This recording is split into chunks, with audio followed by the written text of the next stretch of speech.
नमो अरिहन्ताणं नमो सिद्धाणं नमो आयर्याणं नमो वज्रायाणं नमो लोये सवसाहुणम्।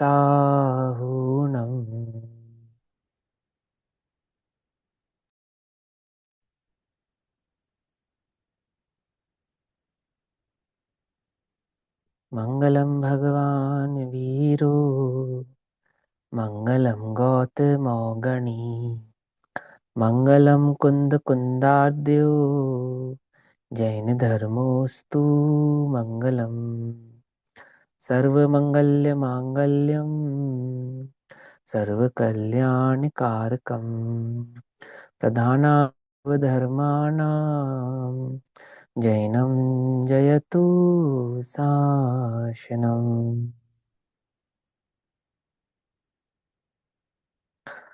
सर्वव्यापीकचेद्रूप स्वरूपाय परात्मने स्वोपलब्धिप्रसिद्धाय ज्ञानानंदात्मने नमः।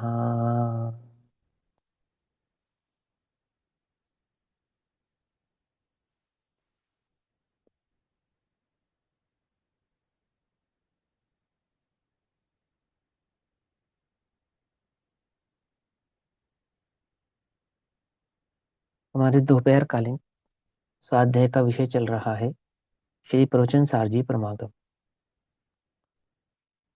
श्री प्रवचन सारजी प्रमागम का स्वाध्याय हम सभी आचार्य अमृतचंद्र देव द्वारा रचित तत्व प्रदीपिका तथा आचार्य जयसेन देव द्वारा रचित तात्पर्य वृत्ति टीका के आधार से कर रहे हैं।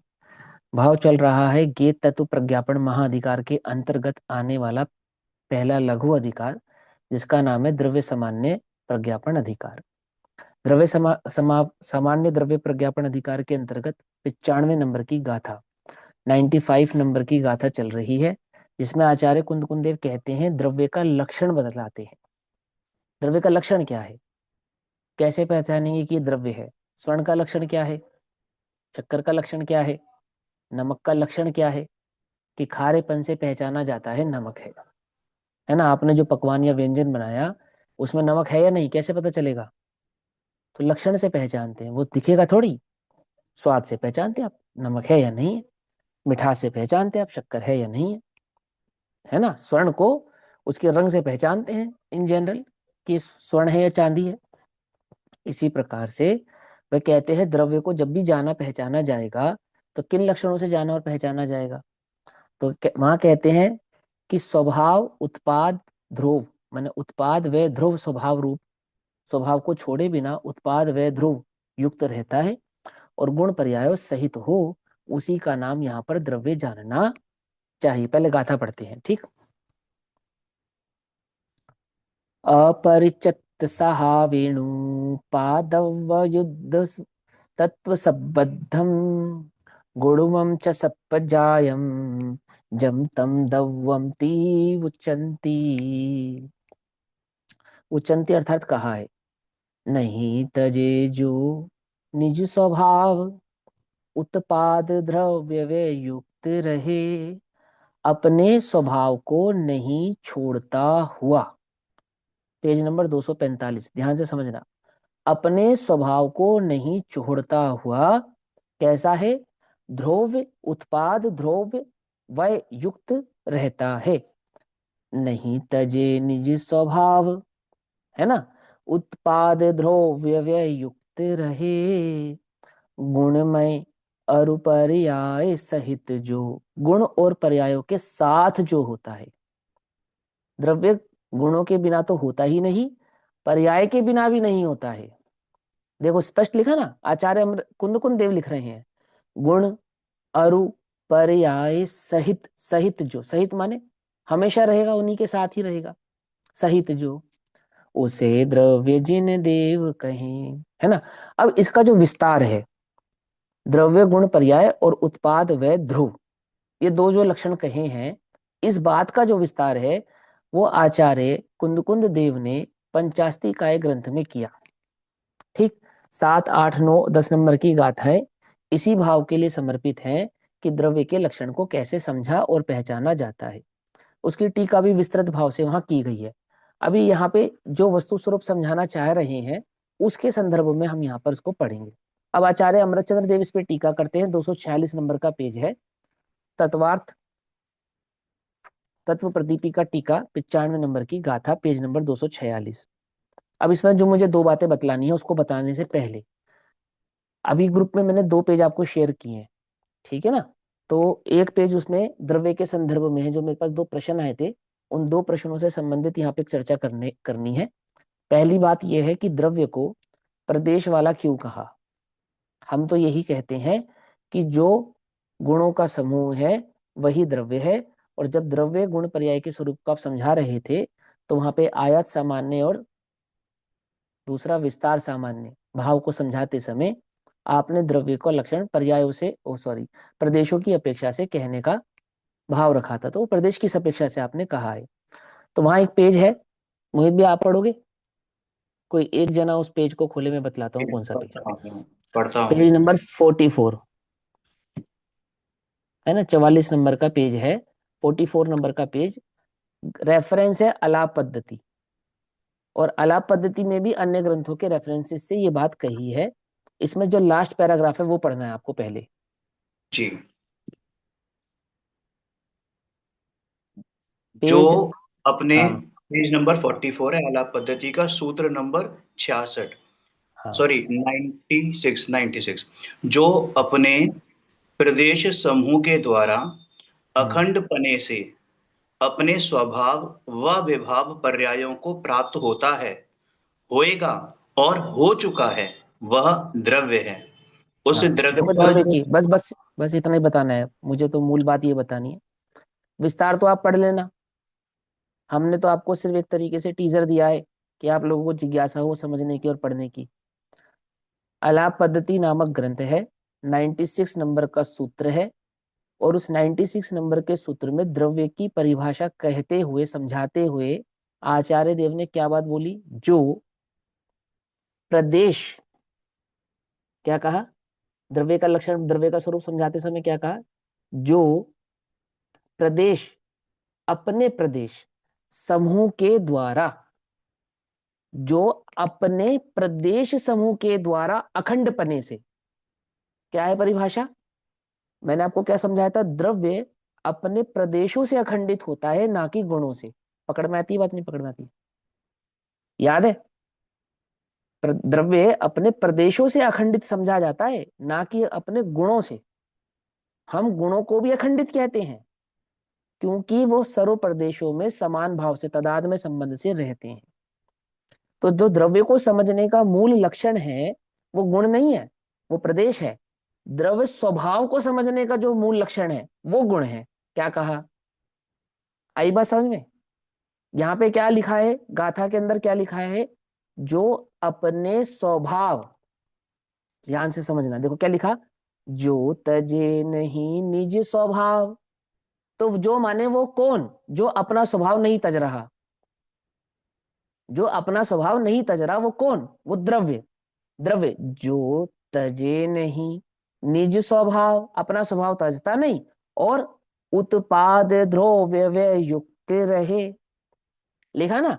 तो द्रव्य में जो गुण है वो तो द्रव्य के स्वभाव को दर्शाते हैं, लेकिन जो प्रदेश है ना, प्रदेश, वो द्रव्य का परिचय कराता है।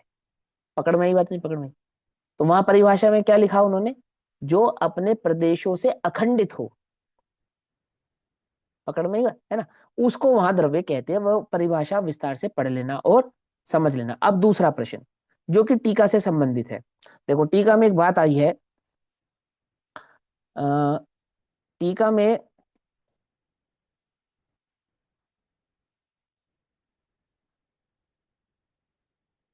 1 2 3 4 5 6 6 नंबर की लाइन है, छठे नंबर की लाइन। ठीक है, जहां तक हमने पढ़ी थी वो हमने पूरा पैराग्राफ किया था, लेकिन अभी हम थोड़ा सा पीछे से पढ़ेंगे। वे सामान्य विशेषात्मक होने से दो प्रकार के हैं, कौन, गुण। दो लक्षण समझाते हैं द्रव्य का स्वरूप समझाते हुए, वह कहते हैं कि द्रव्य कैसा है, कि वह द्रव्य उत्पाद व ध्रुव लक्षण वाला है और गुण पर्यायों के साथ है। और वो जो गुण पर्यायों के साथ सहित जो द्रव्य है, सत है, अस्तित्व वाला है, वह अस्तित्व दो प्रकार से समझाया गया। एक कहा गया स्वरूप अस्तित्व और एक कहा सादृश्य अस्तित्व। जो स्वरूप अस्तित्व है वो तो स्वभाव की अपेक्षा से, मैंने अपने स्वभाव को नहीं छोड़ता हुआ द्रव्य है। कैसा द्रव्य है? छह द्रव्य है, एक द्रव्य है, बहुद्रव्य है, संख्यात द्रव्य है, असंख्यात द्रव्य है। पकड़ में ही बात नहीं? पकड़ में। अपने स्वभाव को छोड़े बिना, अपने स्वभाव को छोड़े बिना जो सभियों में, सभी द्रव्यों में घुल मिल जाता है और द्रव्य हो जाता है, और सभी द्रव्यों में घुल मिल के द्रव्य होकर भी अपने स्वभाव को छोड़ता नहीं है, अपनी सत्ता को छोड़ता नहीं है, जो है वही रहता है, उसको द्रव्य कहते हैं। वो जो द्रव्य है वो स्वरूप अस्तित्व और सादृश अस्तित्व के साथ वाला, स्वभाव वाला है। और वो जो स्वरूप अस्तित्व और सादृश अस्तित्व है वो कैसा है कि वह उत्पाद यानी कि प्रादुर्भाव यानी कि प्रकट होना, उत्पन्न होना, वह प्रच्युति यानी कि भ्रष्ट नष्ट होना यानी कि पर्याय स्वभाव है, और ध्रुव स्वभाव है। ध्रुव यानी अवस्थित ठिकाना है। दो बातें बताई उस द्रव्य के संदर्भ में, एक उसका स्वरूप अस्तित्व है, एक उसका सादृश अस्तित्व है। और वह स्वरूप अस्तित्व और सादृश अस्तित्व के साथ कैसा है? उत्पाद वय युक्त है। और उत्पाद वय युक्त होता हुआ वह कैसा है? ध्रुव्य है। और वह ध्रुव स्वरूप के साथ कैसा है कि गुण विस्तार विशेष है, अर्थात प्रत्येक द्रव्य में गुणों का विस्तार है, अर्थात अनंत गुणात्मक है। साधारण भाषा में कहें, गुण विस्तार का अर्थ क्या करें कि प्रत्येक द्रव्य अनंत गुणात्मक है। जब आचार्य देव ने यह बात कही कि द्रव्य अनंत गुणात्मक है, तो वहां सामान्य विशेषात्मक होने से वे दो प्रकार के कहे। अब गुणों का स्वरूप समझाते समय क्या कहा कि गुण दो प्रकार के हैं, एक सामान्य गुण और एक विशेष गुण। अब सामान्य गुण की हमने क्या परिभाषा पढ़ी है अभी तक कि जो सभी द्रव्यों में समान रूप से पाए उनको सामान्य गुण कहते हैं। जो अपने अपने द्रव्य में तो पाया जाए परंतु अन्य द्रव्य में नहीं पाया जाए उसे विशेष गुण कहते हैं।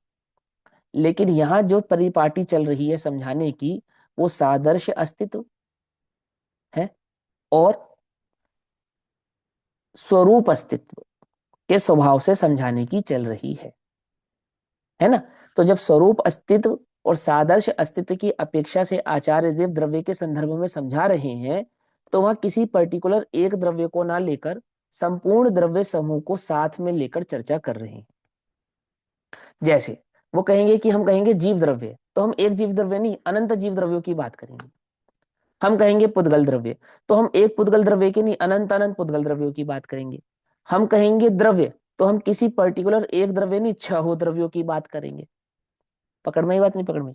हमने कहा द्रव्य तो मतलब छह द्रव्य, हमने कहा जीव द्रव्य तो अनंत जीव द्रव्य, हमने कहा पुद्गल द्रव्य तो अनंत अनंत पुद्गल द्रव्य। पकड़ में ही बात। हमने कहा आकाश तो लोक आलोक के भेद बिना का आकाश। आई बात समझ में? नहीं समझ में? कौन सा आकाश? स्वद्रव्य स्वक्षेत्र स्वकाल स्वभाव वाला नहीं, समस्त स्वरूप अस्तित्व और सादृश्य अस्तित्व के समूह वाला। जैसे मेरा अपना अस्तित्व होते हुए भी मैं सिद्ध समान भी हूं और सिद्ध से भिन्न भी हूं। अनंत जीवों जैसा मेरा स्वरूप होने पर भी अनंत जीव मुझसे भिन्न है और मैं भिन्न हूं। तो समस्त जीवों की अपेक्षा से, माने हम सब भारतीय होने पर भी मैं भिन्न हूं, आप भिन्न है। हम सब मनुष्य होने पर भी मैं भिन्न हूं, आप भिन्न है। पकड़ में ही बात नहीं? पकड़ में। ऐसा स्वरूप अस्तित्व और सादृश्य अस्तित्व, सादृश्य अस्तित्व में समूह को गिनेंगे और स्वरूप अस्तित्व में स्वभाव को गिनेंगे, है ना। समूह स्वभाव, समूह स्वभाव। समूह की अपेक्षा से सभी गायें एक जैसी हैं। मेरी गाय, काली गाय, भूरी गाय, लंबी गाय, बूढ़ी गाय, जवान गाय के हिसाब से भिन्न भिन्न भी है। आई बात समझ में? तो क्या कहते हैं, समूह भी है और अपनी सत्ता भी है। अपनी सत्ता नहीं छोड़कर भी समूह में घुल मिल जाता है, और समूह में घुल मिल जाने पर भी अपनी सत्ता छोड़ता नहीं है। इसी को हमने एक और नाम से समझा था, महासत्ता और अवांतर सत्ता। महासत्ता कहते हैं सादृश्य अस्तित्व को, अवांतर सत्ता कहते हैं स्वरूप अस्तित्व को।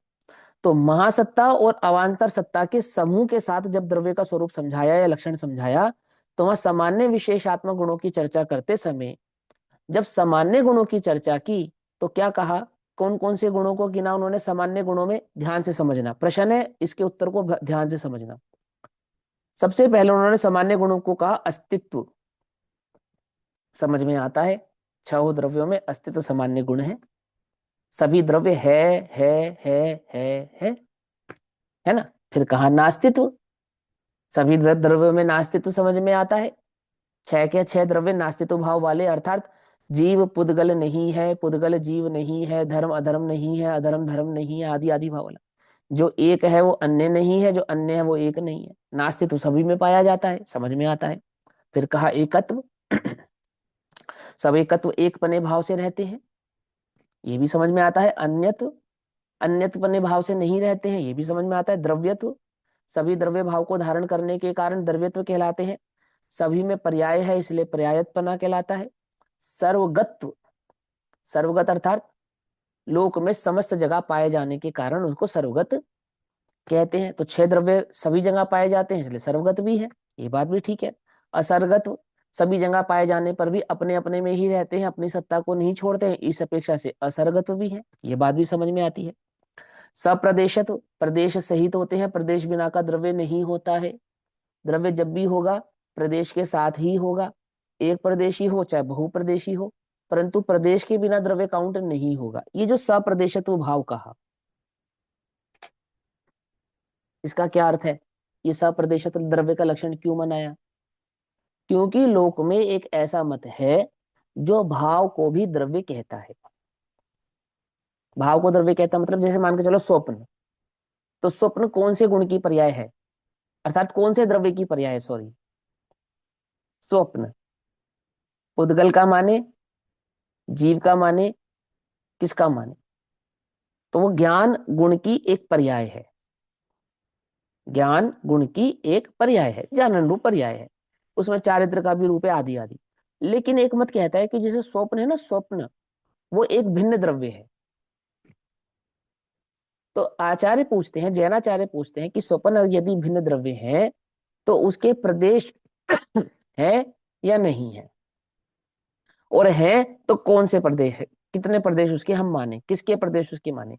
वो जीव प्रदेशी माने, पुद्गल प्रदेशी माने, धर्म प्रदेशी माने, अधर्म प्रदेशी माने, अन्य प्रदेश माने। यदि जीव प्रदेशी माने तो जीव प्रदेशी होने पर वो जिसके स्वपन है उससे भिन्न जीव द्रव्य है, ये वही जीव द्रव्य है। पकड़ में आ रही बात? नहीं पकड़ में आ रही है ना? तो ऐसे पूरी सिद्धि कर करके सिद्ध करते हैं कि जो भाव होता है या जो ख्याल होता है या जो विकल्प होता है वो कोई द्रव्य नहीं होता है। विकल्प तो ज्ञान गुण की एक पर्याय होती है, अस्थिरता की पर्याय होती है। ये सब सिद्ध करते हैं वहां पे न्याय के ग्रंथों में। तो इसलिए जब द्रव्य का स्वरूप समझाते हैं तो वहां सप्रदेश यानी प्रदेश परे के साथ ही द्रव्य होगा, प्रदेश बिना का द्रव्य नहीं होगा। ऐसा होने पर भी एक अप्रदेशत्व नाम का लक्षण द्रव्य में होता है, सभी द्रव्यों में होता है, कि सभी द्रव्यों के अपने अपने प्रदेश तो अपने कहलाएंगे पर अन्य के प्रदेश अपने नहीं कहलाएंगे। जैसे मैं भी जीव द्रव्य हो, तुम भी जीव द्रव्य हो, कि हाँ भाई समझ में आता है।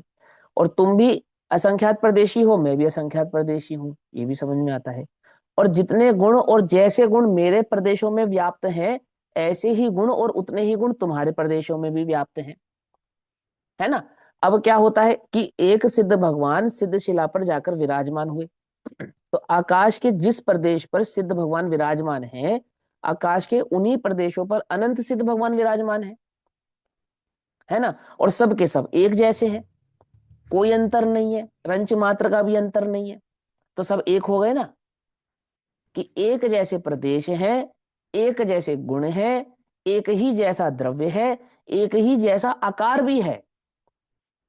समझना ध्यान से।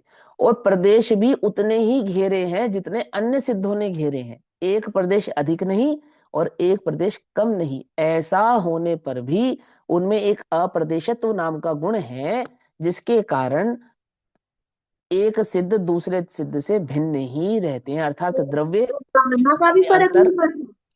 अब गाना का भी फर्क नहीं पड़ता? हाँ, अवगाहना का भी फर्क नहीं है, ऐसा हो सकता है ना कि एक जैसी अवगाहना वाले पर्याय नहीं अनंत आ सिद्ध एक ही आकाश के प्रदेश पर जाकर सिद्ध विराजमान हो जाए, ऐसा पॉसिबल है, उसमें कोई बात नहीं है। हाँ बोलो। इसमें पर्याय भी आ सकती है क्या? अभी क्योंकि कुछ है देखिए, लेकिन द्रव्य तो प्रदेश पर्याय के द्रव्य बिना तो होगा नहीं पर्याय ना। वाला का यूज किया ही है पहले, और हाँ अप्रदेशित गुण से पर्याय सिद्ध कर रहे हो, ऐसा भी हो सकता है इसके अंदर, मतलब नहीं, ऐसा भी ले अप्रदेशत सकते हैं। गुण से तो द्रव्य के सामान्य गुणों की चर्चा चल रही है अभी, अभी पर्याय की चर्चा नहीं चल रही, अभी सामान्य गुणों को समझा रहे हैं, सामान्य गुण। और तो अलग सभी, अलग की अलग अलग अवगाहना होगी तब? तब तो अलग अलग अवगाहना होने पर तो अलग अलग दिखाई दे ही रहे हैं। लेकिन कोई हाँ तो क्वेश्चन करे कि एक जैसी अवगाहना है अच्छा, एक वैसे।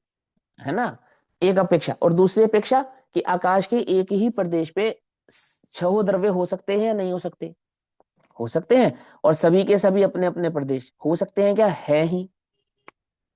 और ऐसा होने पर भी सभी द्रव्यों के अपने अपने प्रदेश हैं, अन्य के प्रदेश अन्य रूप नहीं है, क्योंकि सभी द्रव्यों में अप्रदेशत्व नाम का एक गुण या लक्षण पाया जाता है।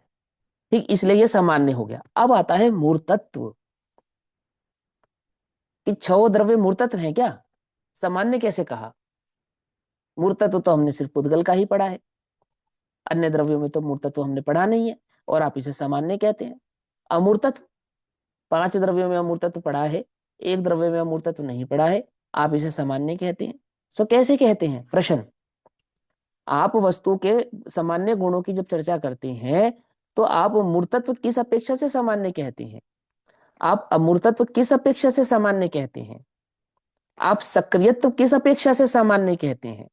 क्योंकि आकाश आदि द्रव्य तो सक्रिय नहीं है, क्योंकि काल आदि द्रव्य तो सक्रिय नहीं है, धर्म अधर्म आदि द्रव्य तो सक्रिय नहीं है, सक्रिय तो दो ही द्रव्यों में है, जीव और पुद्गल।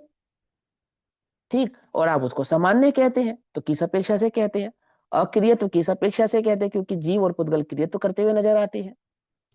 चेतनत्व जो मात्र जीव द्रव्य में पाया जाता है, अन्य द्रव्यों में नहीं पाया जाता है, आप उसे सामान्य लक्षण कहते हैं, सामान्य गुण कहते हैं। अचेतनत्व जो जीव द्रव्य में नहीं पाया जाता है और अन्य द्रव्य में पाया जाता है, आप उसे सामान्य गुण कहते हैं।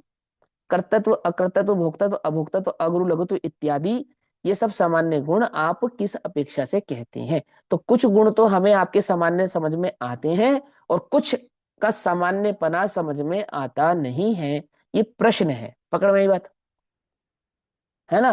तो उत्तर क्या है इसका,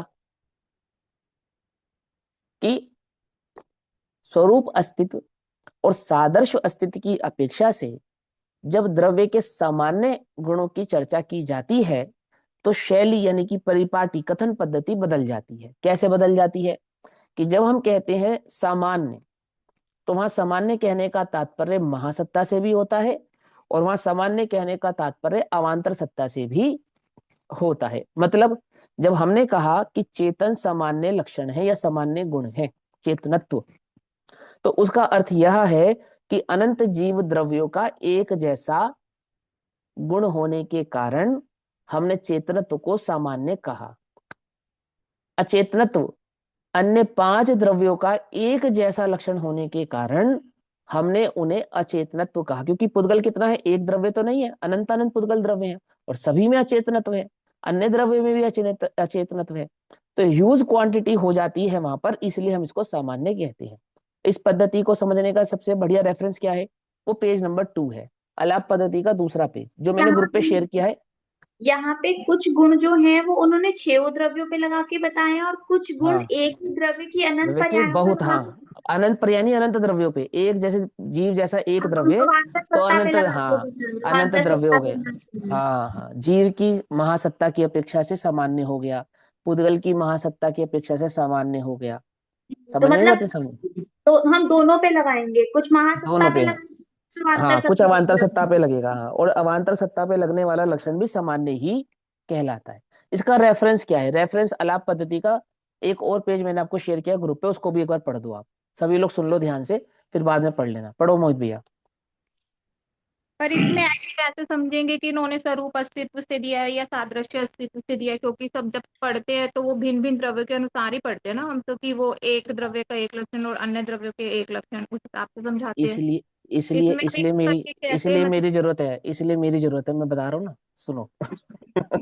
इसलिए मेरी जरूरत, पढ़ो भैया। अनुभूति नहीं, का अनुभूति वाला अनुभव। मत पढ़ो, अनुभूति वाली बाद में बात पढ़ना, है ना, जी। यहाँ से पढ़ो। वे गुण एक से अधिक द्रव्यों में, ये गुण एक से अधिक द्रव्यों में पाए जाते हैं, इसलिए ये सामान्य गुण हैं।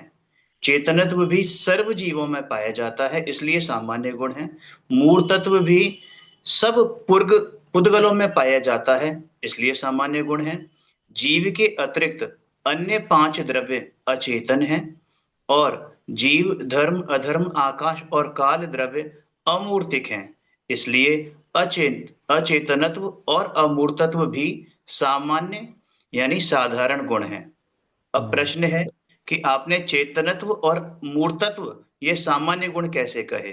तो उत्तर है कि जीव और पुद्गल यदि एक एक होते, मतलब संख्या अपेक्षा, तो शंका ठीक थी, परंतु जीव भी अनंत और पुद्गल भी अनंत, अतः स्वजाति की अपेक्षा चेतनत्व व मूर्तत्व सामान्य गुण है। समझ में? स्वजाति की अपेक्षा चेतनत्व और स्वजाति की अपेक्षा से अचेतनत्व सामान्य गुण होते हैं। सूत्र नंबर 104 आलाप पद्धति ग्रंथ। रेफरेंस में अन्य ग्रंथों का रेफरेंस भी वहां आपको प्राप्त हो जाएगा, तो जिनकी जिज्ञासा हो वो यहाँ रेफरेंस से इस बात को समझ लें कि यहाँ इन गुणों को सामान्य क्यों कहा है। ठीक है ना? देखो, आगम अपेक्षाओं का समूह है। समुद्र पानी की छोटी छोटी बूंदों का समूह है। समझे? एक एक बूंद निकाल दो, अलग कर दो, समुद्र खत्म। समझना है ना? खाली नहीं होगा, वो नहीं होगा, वो अपेक्षा नहीं, समझाने की अपेक्षा। ऐसे ही आगम क्या है? अपेक्षाओं का समूह है। स्यादवाद लक्षण है ना आगम का। क्यों? जब हम नमस्कार करते हैं आगम को तो स्यादवाद लक्षण बना के नमस्कार करते हैं ना। और स्यादवाद किसे कहते हैं? अनेकांतात्मक वस्तु के स्वरूप का नाम को कहने की पद्धति का नाम ही स्यादवाद है।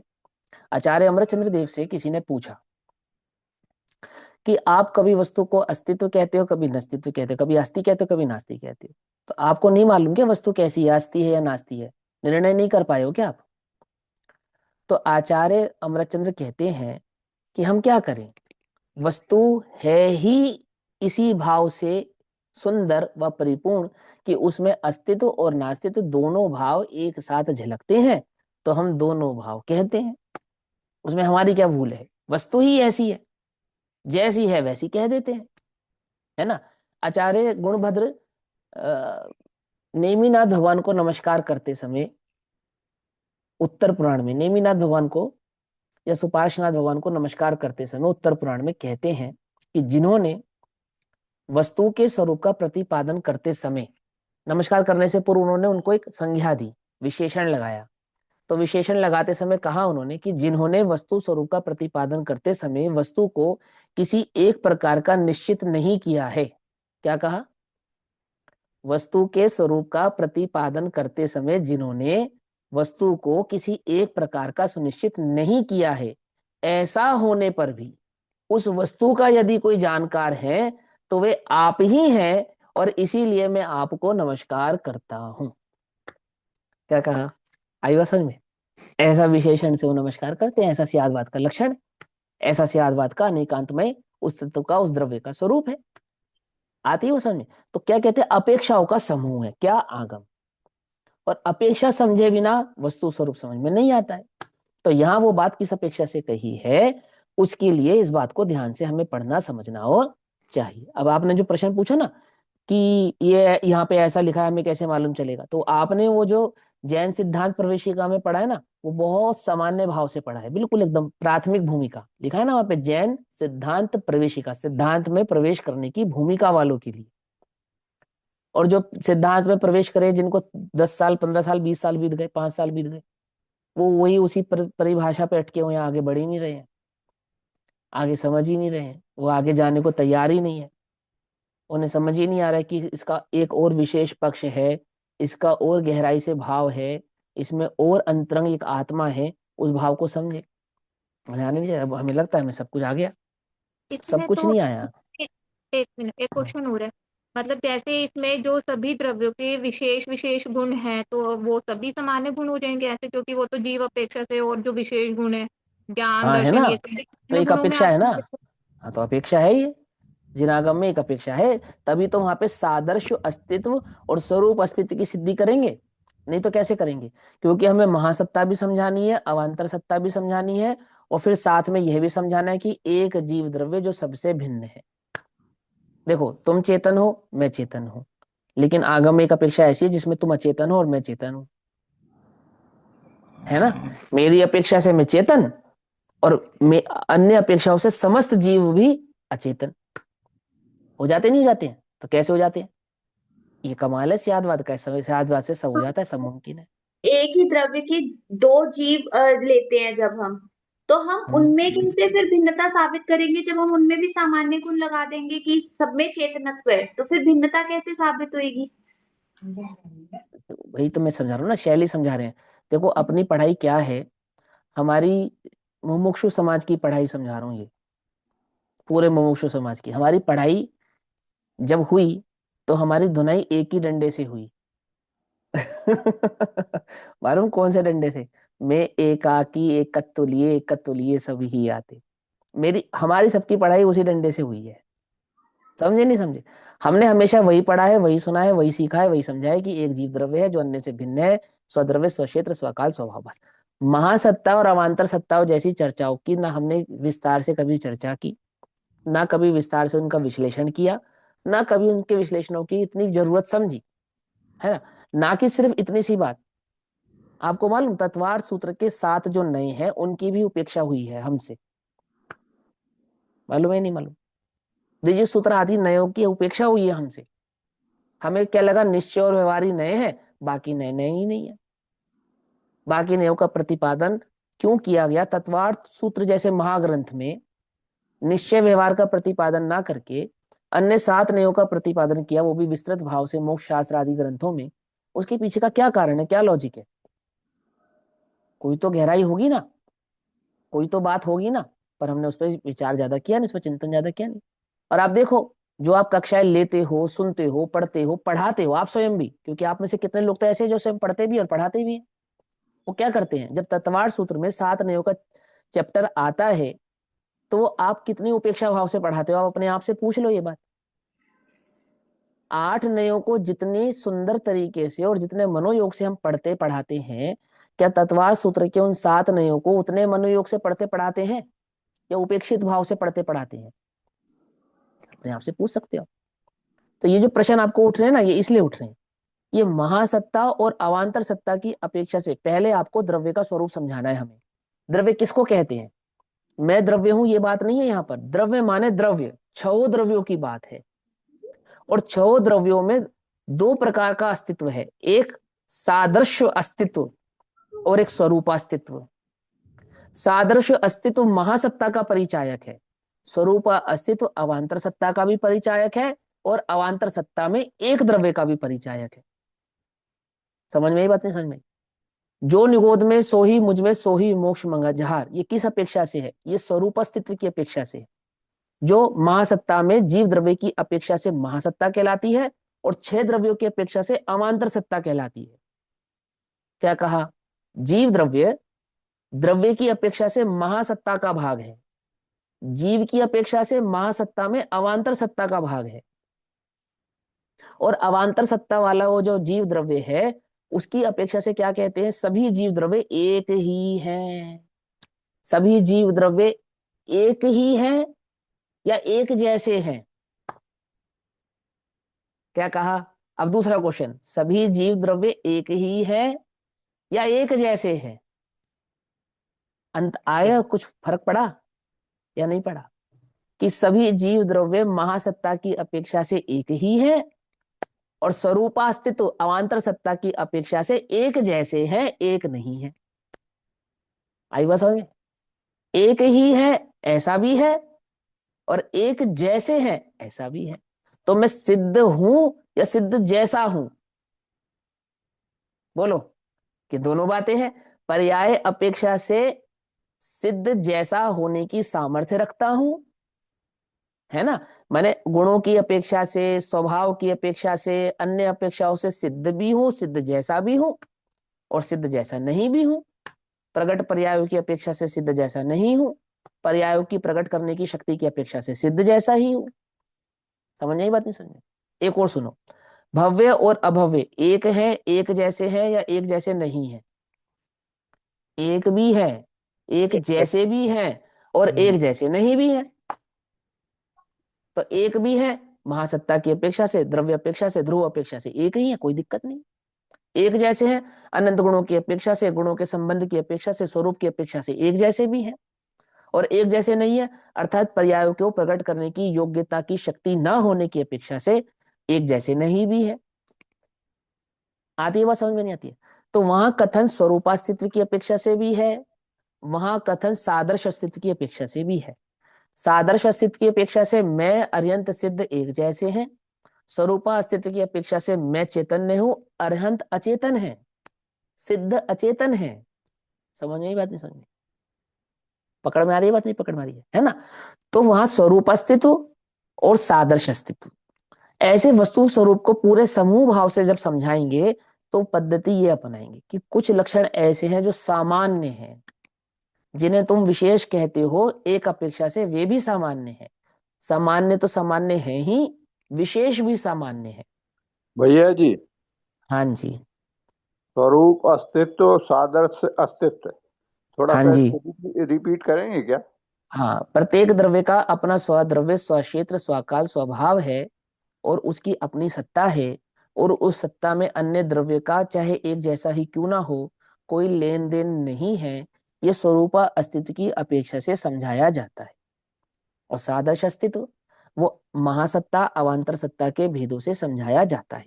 सादृश अस्तित्व के दो भेद हैं, महासत्ता छह द्रव्य एक हैं, फिर अवांतर सत्ता कि छह द्रव्य एक होने पर भी छह प्रकार से अलग अलग है।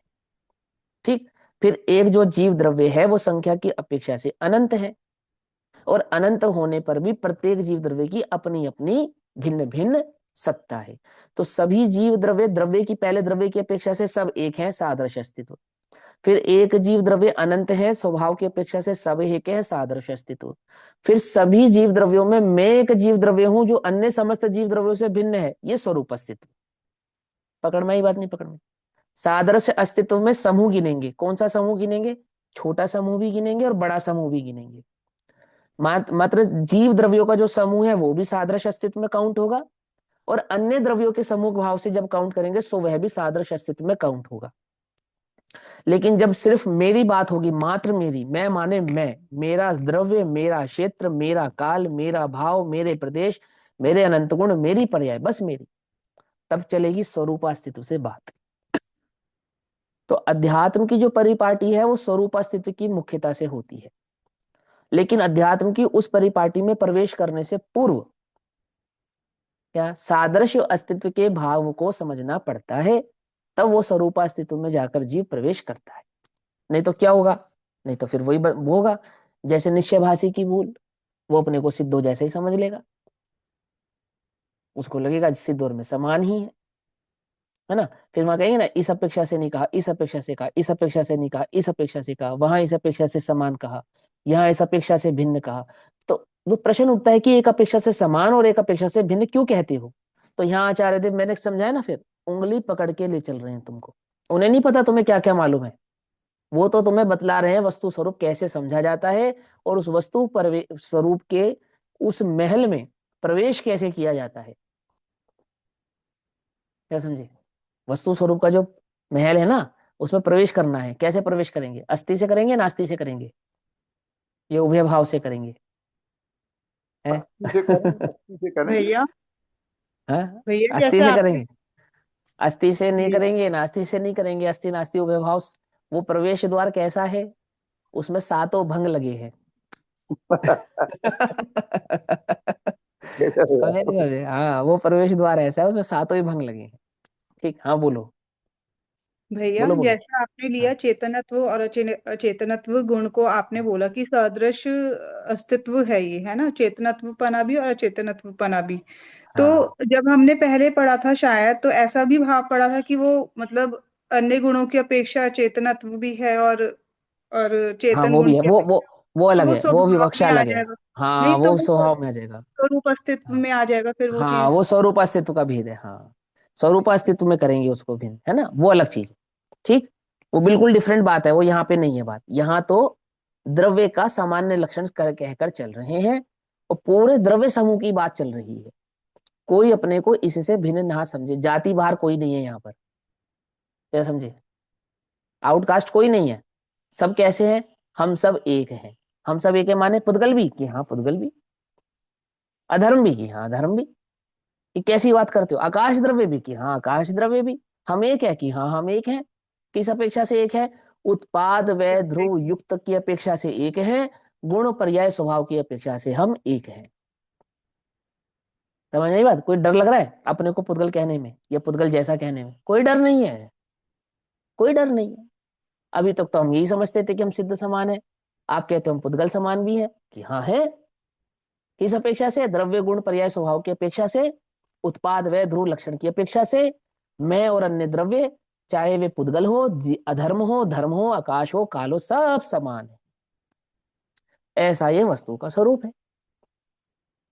आई समझ में? चलो अब यहाँ क्या कहते हैं, फिर विशेष भाव को भी ऐसे समझाया उन्होंने। अब विशेष में तो विशेष भाव ही समझाया।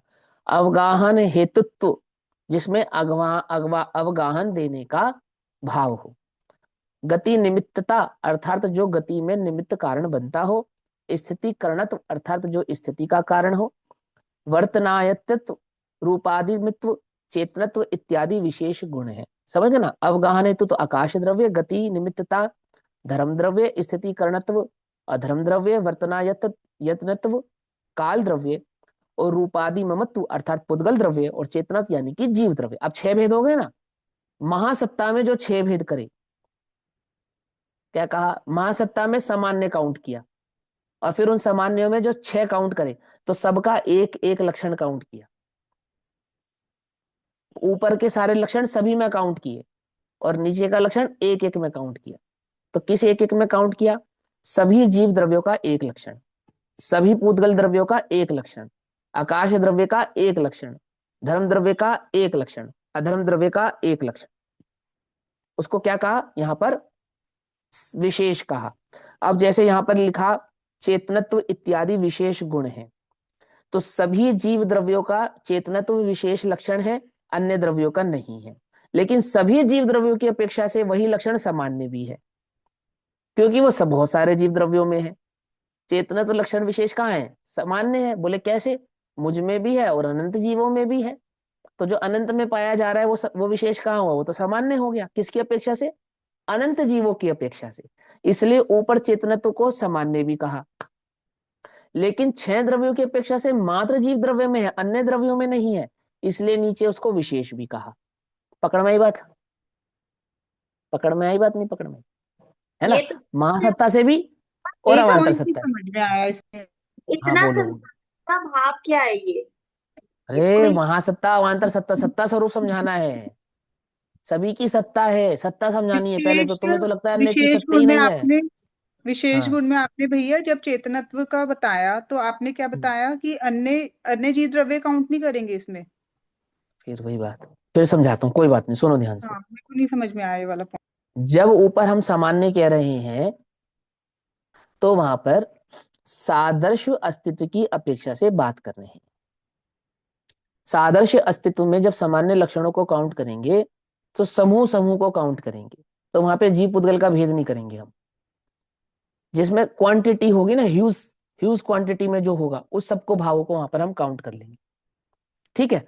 तो देखो जैसे उन्होंने मूर्तत्व और अमूर्तत्व 2 चीजें काउंट करी, लेकिन ऊपर उन्होंने कहीं पे भी अवगाहन काउंट किया है? जरा देखना सामान्य लक्षणों में।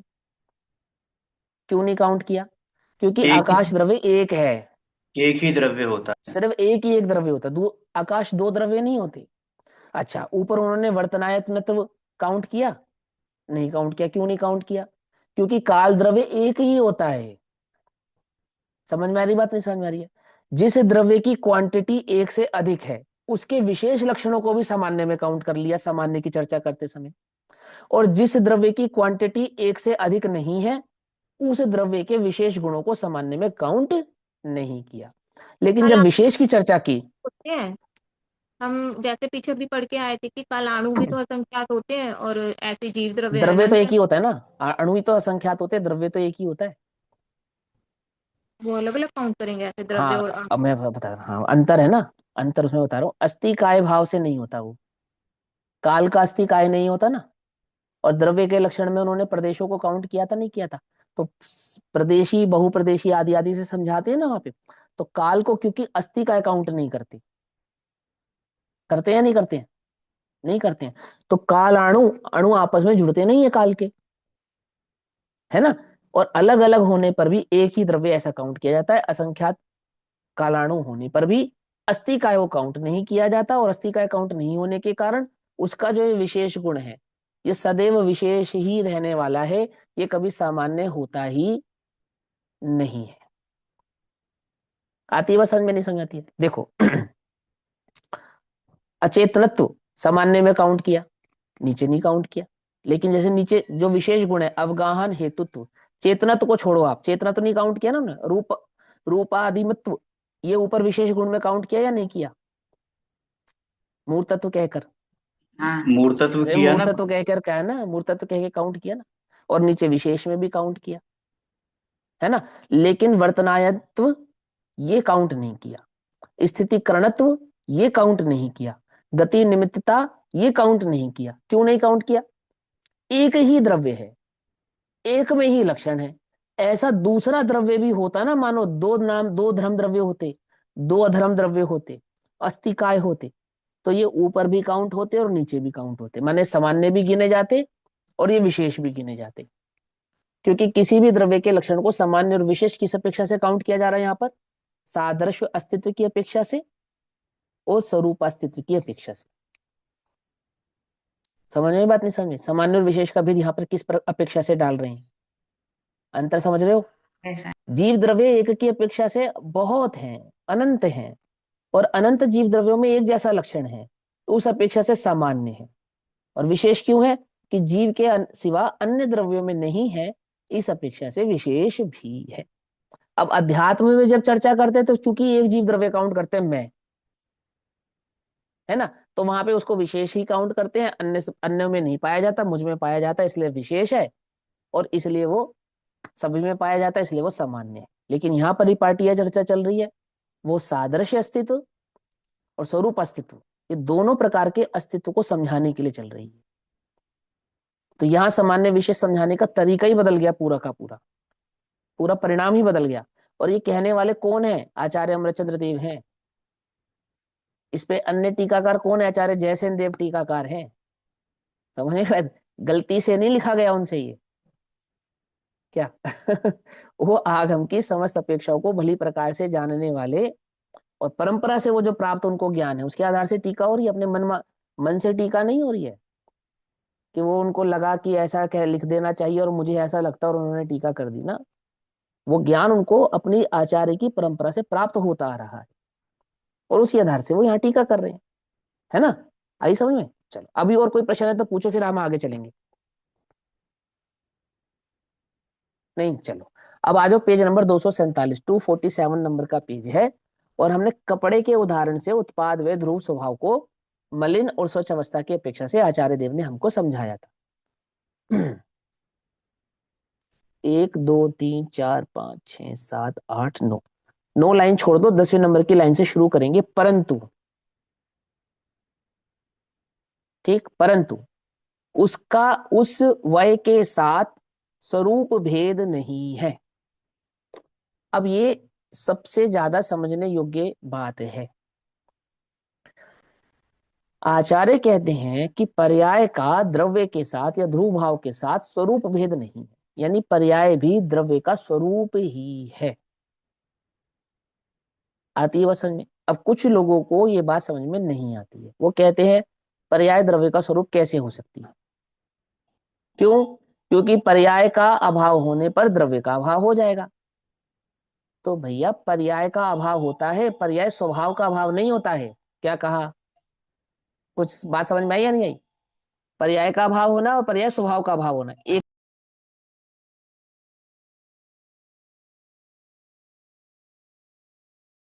क्या कहते हैं कि पर्याय का अभाव होता है, पर्याय स्वभाव का अभाव नहीं होता है। क्या मतलब? कि प्रति समय पर्याय स्वभाव वाला द्रव्य रहेगा या नहीं रहेगा? पर्याय का अभाव हो गया, मिथ्यात्व रूपी पर्याय का अभाव हो गया, सम्यक्त रूपी पर्याय का प्रादुर्भाव हो गया, प्रकट हो गई। अब मैं सम्यक्त रूपी पर्याय जो प्रकट हुई है, वो सम्यक्त रूपी पर्याय में भी उत्पाद में वो होता रहेगा या नहीं होता रहेगा? अब कैसा उत्पाद में होगा? कहते हैं व्यय रहित उत्पाद हो गया, है ना। कहते नहीं कहते? कैसे कहते हैं कि प्रति समय सम्यक दर्शन, फिर दूसरी पर्याय सम्यक दर्शन, तीसरी पर्याय सम्यक दर्शन, चौथी पर्याय सम्यक दर्शन, पांचवी पर्याय सम्यक दर्शन। तो निरंतर सम्यक दर्शन सम्यक दर्शन सम्यक दर्शन सम्यक दर्शन रूपी जो पर्याय का प्रकटपना हो रहा है, वो किस अपेक्षा से हो रहा है? पर्याय स्वभाव की अपेक्षा से हो रहा है। जिन पर्यायों का अभाव होता है द्रव्य का अभाव पर्याय के अभाव में नहीं होता है। ऐसा होने पर भी पर्याय स्वभाव का अभाव तो द्रव्य में कभी होता नहीं है। और उसी अपेक्षा से क्या कहा, वय के साथ स्वरूप भेद नहीं है, स्वरूप से ही वैसा है। क्या कहा, वस्तु स्वरूप से ही वैसी है। कैसी है कि वो ध्रुव्य भी है और उत्पाद व्यय युक्त भी है। ध्रुव्य के काल में उत्पाद व्यय होता रहता है, होता रहता है, होता रहता है, और ध्रुव भाव का कभी अभाव होता नहीं है। और यही उत्पाद व्यय ध्रुव की संयुक्तता है। हमें क्या लगता है, पर्याय का अभाव हुआ। पर्याय का अभाव हुआ तो पर्याय एक सत है या नहीं है? पहली बात, सत है। तो जो पर्याय का उत्पाद व्यय है, उत्पाद व्यय है, ये पर्याय उत्पाद व्यय जो स्वभाव है वो किसके आश्रय से रहता है? जैसे गुण किसके आश्रय से रहते हैं? द्रव्य के आश्रय से रहते हैं, ध्रुव के आश्रय से रहते हैं। ऐसे ही स्वभाव भी किसके आश्रय से रहता है? वो भी द्रव्य के आश्रय से रहता है। अब ये स्वभाव और गुण में क्या अंतर होता है, थोड़ा ये भी समझा देता हूँ, थोड़ा ये भी समझना आपको, है ना। देखो, क्वांटम फिजिक्स पढ़ी है? नहीं पढ़ी है? ये पढ़ लो, फिर पढ़ने में आसान हो जाएगी वो। समझे नहीं समझे? थोड़ा सा बुद्धि लगाने वाली बात है, इतना मुश्किल नहीं है, लग सकता है क्योंकि पढ़ाई उस अपेक्षा से नहीं की ना हमने। देखो, एक होता है ज्ञान नामक गुण, ठीक है, और एक होता है ज्ञान का स्वभाव, उसको धर्म भी कहते हैं। क्या कहा, एक है ज्ञान नामक गुण, गुण है ना ज्ञान। अब गुण के पास अन्य गुण तो नहीं होते, गुण तो निर्गुणा होता है, लेकिन गुण के पास धर्म होता है। क्या कहा, गुण का एक धर्म होता है। क्या धर्म होता है? कि ज्ञान एक काम करेगा। बोले क्या काम करेगा? बोलेगा जानेगा। समझे नहीं समझे? कैसे जानेगा? कैसे जानेगा? कि बोले वो जानना ये उस गुण का लक्षण यानी धर्म यानी स्वभाव है, एक बात। और कैसा जानना? कि स्वपर के विभाग पूर्वक जानना, हे उपादेय पूर्वक जानना। अब ज्ञान को स्वपर का भेद करने के लिए कौन से गुण की आवश्यकता पड़ती है? ज्ञान को मुख्य गुण करने के लिए कौन से गुण की आवश्यकता पड़ती है? कोई ज्ञान की आवश्यकता नहीं पड़ी। कोई ज्ञान आवश्यकता नहीं पड़ती। ये ज्ञान की शक्ति है, ये ज्ञान का अपना स्वभाव है। और ज्ञान रहता किसके आश्रय से है? द्रव्य के वाकया आश्रय से रहते हैं। के आश्रय से या आत्म रूपी द्रव्य के आश्रय से रहने वाला वो जो एक गुण है, ज्ञान गुण, वो कैसा है कि वह मुख्य गुण भी करता है, वह हेय उपादेय भी करता है। और मुख्य गुण और हेय उपादेय करने के लिए उस ज्ञान को किसी अन्य गुणों की आवश्यकता नहीं पड़ती है। उसी गुण में ऐसी सामर्थ्य है, उसी गुण का ऐसा धर्म है, उसी गुण का ऐसा स्वभाव है, उसी गुण का ऐसा स्वरूप है। कैसा? कि वो हेय उपादेय करे, मुख्य गुण करे, स्वपर का भेद विज्ञान करे। पकड़ में ही बात है ना। ये कोई अलग अलग गुणों से के माध्यम से तो नहीं करता ना, या करता है? बोलो, भेद विज्ञान करने के लिए ज्ञान गुण को अन्य गुणों की आवश्यकता पड़ती है? नहीं करनी पड़ती। मुख्य गुण करने के लिए किसी गुण की जरूरत पड़ती है? नहीं पड़ती। हे उपादेय करने के लिए किसी गुण की जरूरत पड़ती है? आपने कहीं पढ़ी हो तो हमें बतला दो, हम भी पढ़ेंगे, हम भी समझेंगे। ज्ञान की सामर्थ्य है, ज्ञान का धर्म है। क्या धर्म है? जानेगा, जाएगा नहीं। क्या समझाया ज्ञान प्रज्ञापन में? To know but to go, ऐसा होगा नहीं। जानेगा। कैसे जानेगा? मानो चला ही गया हो ऐसे जानेगा। लेकिन जाएगा कहीं नहीं। ये किसकी शक्ति है? ये ज्ञान की शक्ति है। किसका धर्म है? ये ज्ञान का धर्म है। ये किसका स्वभाव है? ये ज्ञान का स्वभाव है। और ज्ञान के इसी धर्म, ज्ञान की इसी शक्ति, ज्ञान के इसी स्वभाव को द्रव्य की शक्ति, द्रव्य का स्वभाव, द्रव्य का धर्म भी कहा जाता है। क्यों? क्योंकि ज्ञान किसका? ज्ञान द्रव्य का। पकड़ में आई बात? नहीं पकड़ में? ऐसे ही द्रव्य में गुणात्मक लक्षण है, ऐसे ही द्रव्य का एक पर्यायात्मक लक्षण है, यानी कि गुणों में परिणमन होगा। ये परिणमन किसका स्वभाव है? गुणों में परिणमन होगा, उत्पाद व्यय होगा। तो ये परिणमन किसका स्वभाव है? गुणों का परिणमन होगा। ये गुणों का स्वभाव है, ये पर्याय का स्वभाव है। समझना ध्यान से कि परिणमन ये गुणों का स्वभाव है और उत्पाद व्यय ये पर्याय का स्वभाव है। पकड़ना ध्यान से। क्या कहा?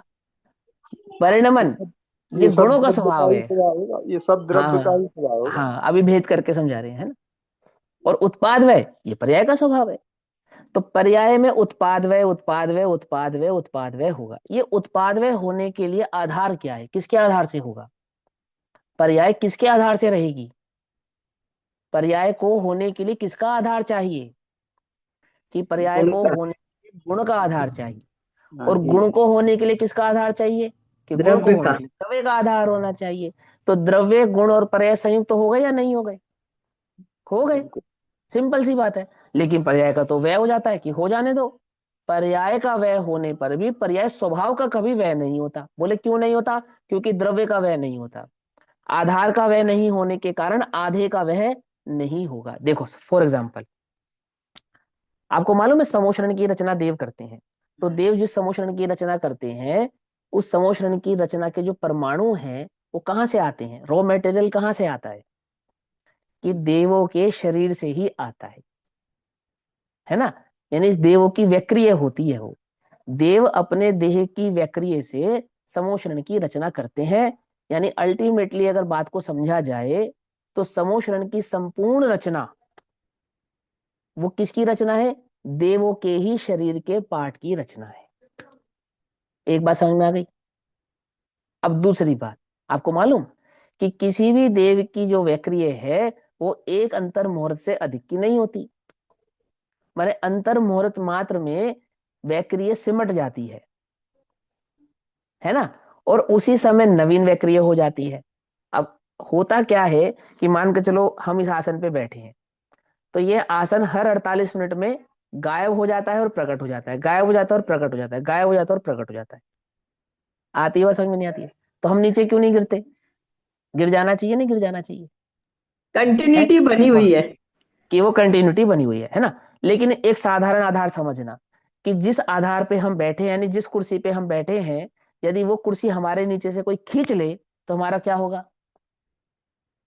गिर जाएंगे ना। हाँ। तो पर्याय जिसके आधार से परिणमित होती है, यदि वो गुण भी वह हो गए तो पर्याय का क्या होगा? बोलो। फिर पर्याय में पर्याय रहेगी नहीं। ना कि सिर्फ पर्याय नहीं रहेगी, द्रव्य भी नहीं रहेगा। पकड़ में आ रही बात? नहीं पकड़ में आ रही? तो पर्याय को निरंतर परिणमित होने के लिए एक ऐसा द्रव्य चाहिए, एक ऐसी वस्तु चाहिए जो कभी अभाव को प्राप्त नहीं हो। अगर उसका अभाव नहीं होगा तो पर्याय स्वभाव का भी अभाव नहीं होगा। और अगर आधार का अभाव हो गया तो पर्याय का भी अभाव हो जाएगा। कि पर्याय का अभाव तो होता है कि हाँ, लेकिन पर्याय स्वभाव का अभाव नहीं होता है। बात पकड़ में आ रही है, नहीं आ रही है? एक समय की पर्याय का अभाव होता है, लेकिन पर्याय स्वभाव का अभाव नहीं होता है। इसलिए द्रव्य का जो प्रदेश है वह अनंत गुणात्मक है और अनंत पर्यायात्मक है। अपने द्रव्य गुण पर्याय से संयुक्त है और वह द्रव्य ही है और कुछ नहीं है। पकड़ में आती है बात? नहीं पकड़ में आती? क्या कहते हैं यहां पर? कि परंतु उसका वय के साथ स्वरूप भेद नहीं है। वह तो हुआ, वह तो हुआ, लेकिन वय के साथ द्रव्य का स्वरूप भेद नहीं होने से द्रव्य का वय नहीं हुआ। अर्थात वह द्रव्य का ही स्वरूप है, वह द्रव्य का ही स्वरूप है। उत्पाद द्रव्य का ही स्वरूप है और ध्रुव द्रव्य का ही स्वरूप है। हम तीन भेद करेंगे, तीन मानना मत। हम वस्तु में भेद करेंगे, नहीं करना छल ग्रहण। यदि हो कहीं कुछ स्खलन, कि क्या स्खलन? हम भेद करेंगे लेकिन तुम भेद स्वीकारना नहीं। पकड़ में ही बात। हम कहेंगे द्रव्य अलग, गुण अलग, पर्याय अलग। ठीक है जी। और तुम क्या सुनना? द्रव्य गुण पर्याय से अलग होता ही नहीं है। हम द्रव्य में गुणों के खंड करेंगे, ठीक है, लेकिन तुम क्या करना? तुम द्रव्य में गुणों के खंड करना नहीं। नहीं करना नहीं करना छल ग्रहण। तो छल क्या ग्रहण कर लेंगे हम? कि छल तुम यही ग्रहण करोगे कि हम तुम्हें सारी कथा भेद कर करके बतलाएंगे और तुम द्रव्य का स्वरूप भेद ऐसा स्वीकार करना नहीं। तुम तो ये बात हमेशा ध्यान रखना कि वो अखंडित है। कहां से अखंडित है? कि गुणात्मक पर्यायात्मक भाव वाला वह द्रव्य द्रव्य गुण पर्याय से संयुक्त है। अर्थात द्रव्य भिन्न, गुण भिन्न, पर्याय भिन्न ऐसा नहीं है। गुण द्रव्य का ही स्वरूप है, पर्याय द्रव्य का ही स्वरूप है, उत्पाद द्रव्य का ही स्वरूप है, और वय द्रव्य का ही स्वरूप है। पकड़ में ही बात। और दृष्टि के विषय में क्या है कि हम ध्रुव स्वभाव की दृष्टि करते हैं, उत्पाद वय स्वभाव जो कि द्रव्य का ही है उसकी दृष्टि नहीं करते हैं, ना कि द्रव्य में पर्याय होती ही नहीं है। अंतर समझ में आया, नहीं समझ में आया? कहेंगे क्या? द्रव्य में पर्याय नहीं होती, मतलब क्या निकालना कि द्रव्य में पर्याय होती है पर उसकी दृष्टि करनी नहीं। आज से तू मेरी औलाद नहीं, तो नहीं है ना, क्यों? अब वो स्त्री बांझ कहेगी, कहीं कहलाई जाएगी ना। तो एक पुत्र था, उसने कह दे तू मेरी औलाद नहीं है, तो बांझ हो गई वो। हो गई नहीं हो गई? कि नहीं हुई, हो नहीं सकती। पकड़ में ही बात, नहीं पकड़ में? माने द्रव्य बिना पर्याय का नहीं होगा, पर्याय नहीं है कहेंगे हम, पर बिना पर्याय का नहीं होगा। स्वरूप है, स्वरूप भेद नहीं है, स्वरूप से ही वैसा है। कैसा है? ध्रुव है, गुण है, उत्पाद है, वय है, स्वरूप से ही ऐसा है। ठीक उसी प्रकार वही द्रव्य भी उत्तर अवस्था से उत्पन्न होता हुआ। अब द्रव्य उत्पन्न होता है क्या? लिखा तो यही है, क्योंकि वो अपने पर्याय स्वभाव से कुछ अलग नहीं है, इसीलिए पर्याय की उत्पत्ति को द्रव्य की उत्पत्ति कह दिया। पकड़ में ही बात। तो फिर पर्याय के व्यय को द्रव्य का व्यय भी कह देंगे कि हाँ कह देंगे, घबराते क्यों हो, कह देंगे। अभी ध्रुव जिंदा है, मरा नहीं क्या? जब द्रव्य व्यय को प्राप्त होगा तब ध्रुव भाव से खड़ा रहेगा, कहीं नहीं जाएगा, है। चलो विशेष चर्चा कल करेंगे, अभी समय हुआ, तब तक के लिए सभी को जय जिनेन्द्र। ओम नमः सिद्धेभ्यः।